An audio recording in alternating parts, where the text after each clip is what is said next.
I know the Mitt Romney folks, and I know you're supporting Mitt. They didn't see Newt coming. I've talked with them. They were prepared for dealing with Rick Perry, with Santorum, with Herman Cain, with Michelle. They didn't see Newt coming.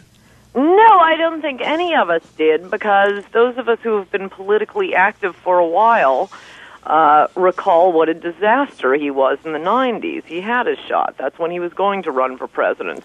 And he was eminently dislikable for a reason, and not good for the Republican Party. I mean, I don't think you sometimes hear that he is more conservative than Mitt Romney. He's not. He supported all sorts of big government schemes, and followed crazy fads and gurus. And I moved to Washington to work for the Senate Judiciary Committee after the historic 1994 election, because I thought, even though I hate Washington, D.C., if people like me didn't go to Washington, you'd just have, staffers for Nancy Kassebaum moving over to staffers for Senator Spence Abraham, and nothing would ever change.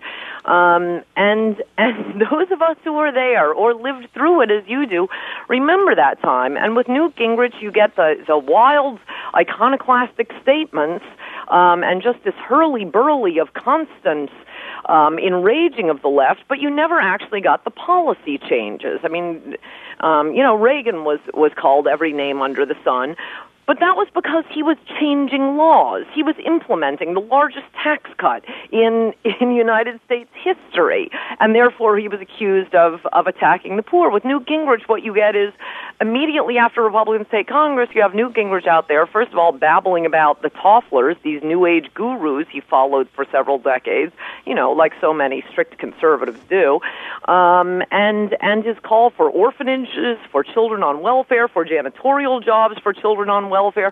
So we get the image of Republicans as cruel and hard-hearted, but you don't get the policy change. We didn't get orphanages. We didn't get jobs for families. It's Oliver without the musical interludes. Right, and it's, the three most conservative candidates still standing, probably from the beginning, I would say, are Michelle Bachmann, Herman Cain, and Mitt Romney. At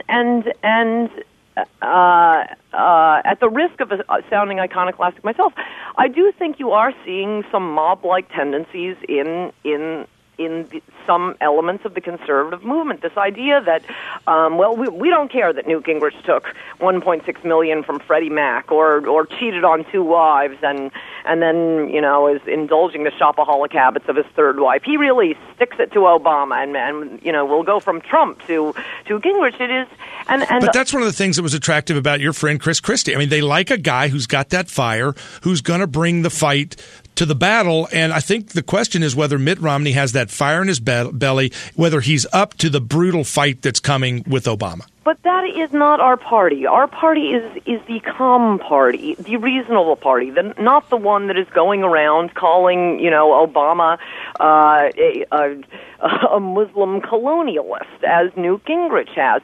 Listen to what Mitt Romney is saying. He has, to the extent he had some liberal positions, he is not nearly the flip-flopper that Newt Gingrich is, who's been all over the place on the individual mandate in health care, on cap and trade, on Nancy Pelosi and the allegation of man-made global warming. He's going around appearing at education forums with Al Sharpton. I mean, you have a few liberal statements from Mitt Romney. And by the way, the Heritage Foundation supported Mitt Romney's Romney Care. Newt Gingrich supported. Back then, that was the conservative alternative. And I think Mitt has been extremely persuasive, both at the time and to this day. This isn't a change. He has said this is federalism. This is a one-state solution. We have 8% of this one wealthy northeastern liberal state that does not have insurance.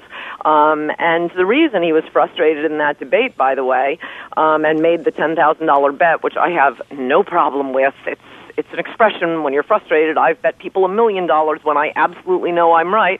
Mitt Romney knew he was right, and all of the fact checkers out there after the debate say he was right. He didn't change anything substantively from the hardcover to the paperback, and in fact, there was a Washington Post PolitiFact when Perry pulled this on him back in a September debate, saying Rick Perry is wrong. Rick Perry's ad is false. It is hugely false, and I just linked to that. The September PolitiFact fact checker from the Washington Post back in September. How does Mitt Romney beat back the Newt surge? I mean, you're right. There may be this kind of mob-driven deal. We're going to be going into kind of the it's kind of like in space flight. You go on the other side of the moon, you go through a dark period. The next couple of weeks, I guess in Iowa and New Hampshire, they'll be paying attention, but most people are getting into the Christmas holiday season.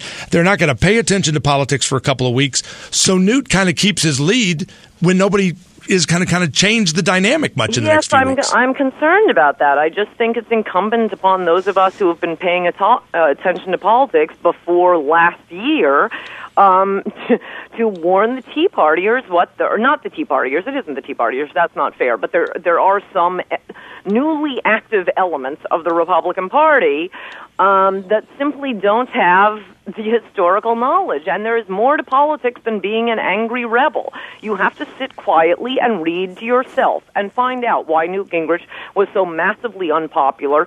In fact, half of America described him as, quote, scary after his first year as Speaker, because otherwise this is going to be the equivalent of these angry rebels foisting Sharon Angle or Christine O'Donnell on us. Great, have fun in the primary, and then, we'll go down in a 49-state defeat, and they'll walk away and say, oh, yeah, sorry about that. I got to get back to, fishing or whatever they were doing before they cared about politics. This is not a time to be led by angry rebels. This is, you hear this occasionally. I would not say it about 2008. This is perhaps other than 1980, the most important election of our lifetimes. This is, if we do not defeat Obama in this presidential election, Obamacare will never be repealed. This country will be on the destructive path of becoming Western Europe if we don't get rid of Obama. This is our only chance. After that, the only way Republicans are going to be able to run, once they start giving the treats away, is to say we have plans to improve Obamacare. It'll be just like Social Security, with Newt Gingrich out there saying that any plans to tinker with Obamacare, that's right-wing social engineering. This is an incredibly important election. You have, Mitt Romney, who actually is pretty conservative, if people would listen to what he's saying.